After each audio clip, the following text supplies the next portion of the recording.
25 November রাজধানীর বিমানবন্দর এলাকা থেকে গ্রেফতার করা হয়েছে ইসকন নেতা চিন্ময়কে। এরপর থেকেই দেশের বিভিন্ন স্থানে আন্দোলন ও প্রতিবাদ করে যাচ্ছেন সনাতন ধর্মাবলম্বীরা। তবে কেন আটক করা হয়েছে সনাতন ধর্মবিশ্বাসী সংগঠনের এই নেতাকে?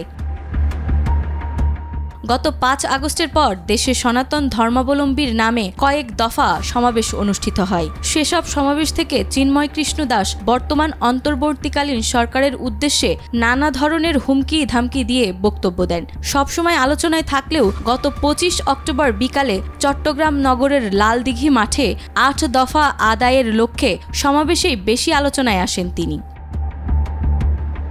25 অক্টোবর সমাবেশ করা হয় বাংলাদেশ সনাতন জাগরণ মঞ্চের নামে। সমাবেশে চিন্ময় কৃষ্ণ দাস বাংলাদেশের হিন্দুদের মন্দিরে হামলা ও বাড়িঘরে লুটপাট, অগ্নিসংযোগ সহ নানা ধরনের অভিযোগ করেন। অথচ তার বিরুদ্ধেই দেশের সাম্প্রদায়িক সম্প্রীতি নষ্ট করার অভিযোগ রয়েছে। বিভিন্ন সময় তিনি উস্কানিমূলক বক্তব্য দিয়ে আসছিলেন।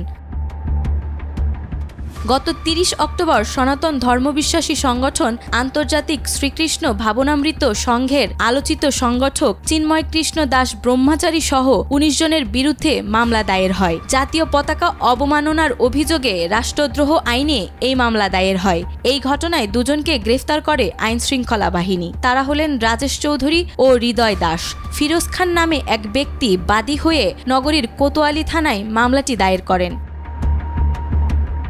চিন্ময় কৃষ্ণ দাস আলোচিত হিন্দু সংগঠন ইসকনের অন্যতম সংগঠক। তিনি সনাতন জাগরণ মঞ্চের মুখপাত্র হিসেবেও দায়িত্ব পালন করছেন। সনাতন ধর্মাবলম্বীদের কাছে তিনি চিন্ময় প্রভু নামে পরিচিত।